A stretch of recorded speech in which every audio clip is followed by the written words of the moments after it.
Top of the morning, folks. We are in Anza-Borrego State Park, and I'm going to take you up to a place called Font Point.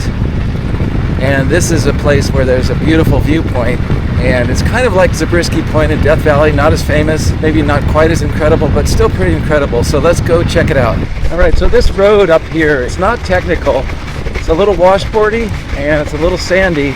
It's basically doable in a two-wheel drive as long as you have good traction. That would be the limitation. The sand gets a little steep at the end, but not too bad. So not to worry there. Any all-wheel drive SUV can make it. Just make sure your tires are in good shape. If you want to air down, that'll smooth out the ride, but it's not necessary.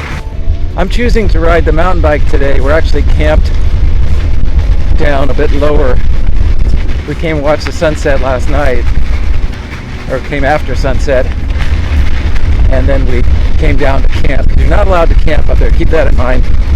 But there's no camping at the turnout, and there's not really any good places right near the top to camp because the road's too narrow and they don't want you driving off road. My friend Kenny had a breakdown. We had to do a recovery thing, so I go over that in another video, so if you want to check that out, be sure to check it out. It's kind of interesting.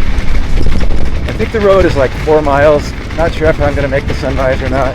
Today is daylight saving, so the sun comes up an hour earlier, which is nice, but it means I might not make it up there in time.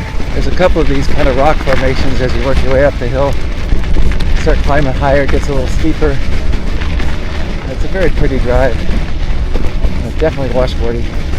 I hadn't ridden this bike in a while and the tires were pretty low. And then I quickly realized, wait a minute, for sand, this is actually perfect. So I probably have like 15 PSI or something like that.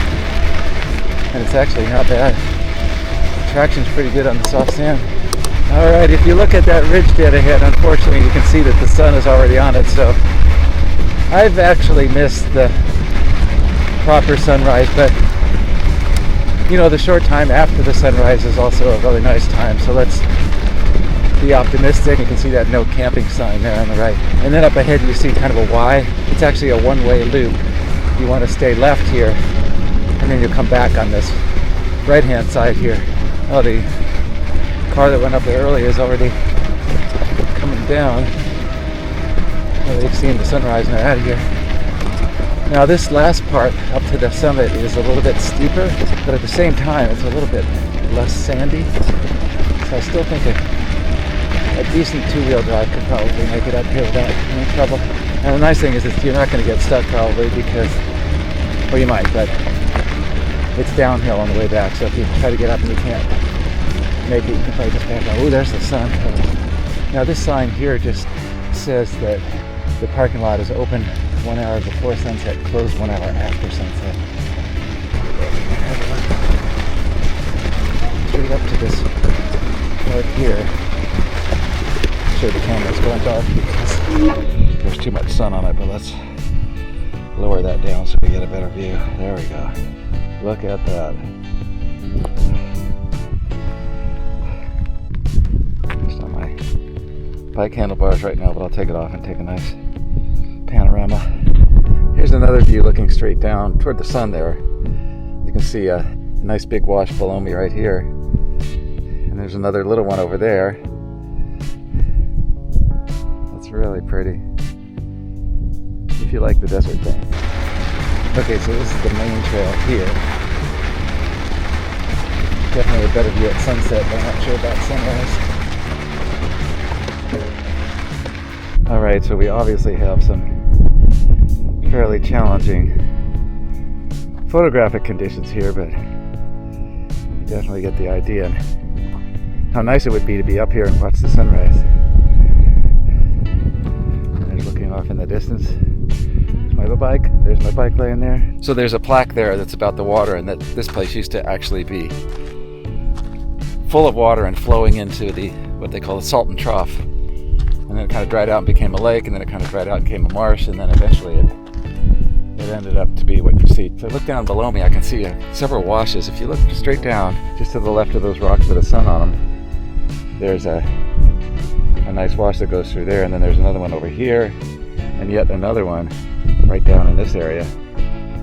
So that's pretty cool. And then if you look way in the distance there, I think that's Borrego Springs. You can see kind of houses and buildings scattered across up in that greener area next to the mountain there.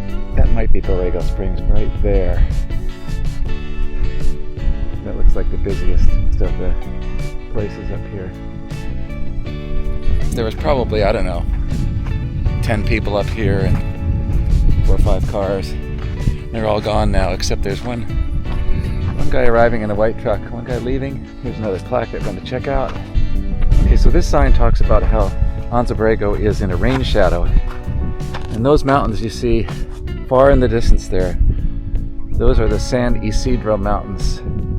And those create a rain shadow, so places to our side of that mountain range are shadowed from rain and they become very dry, and that's what kind of creates this climate, this desert climate that kind of contributes to what we see out here. Okay, so that last plaque was talking about how it was more about the climate, how it used to be. It used to be wet, and there used to be a huge trough through here, and there's all kinds of crazy larger animals, camels and sloths and all kinds of stuff that used to live here. Of course, that's all gone now, but it just speaks to how the climate was so different back in the day. So now, just got to roll down the hill back to camp. It's a lot less urgent. And now I've got a nice view over to the, I guess it would be the northwest.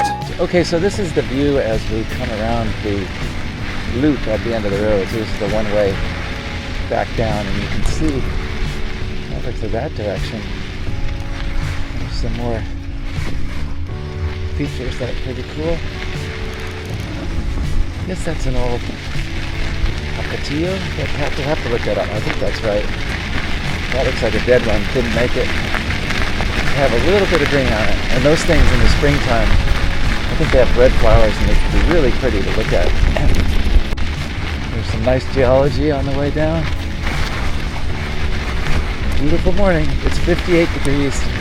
Now we're getting down a little lower toward camp, and just looking at this long shadow in front of me that looks pretty cool. There's definitely some decent camping around here. You can get a little bit off the road over to the sides. Our side is fine, but it was dark when we found it last night, so I think these up here are just a little bit better. Probably like a mile and a half in from the main road. Alright folks, I'm about to roll back into camp. So thanks for coming along. And don't forget to like and subscribe. And until next time, thanks for watching.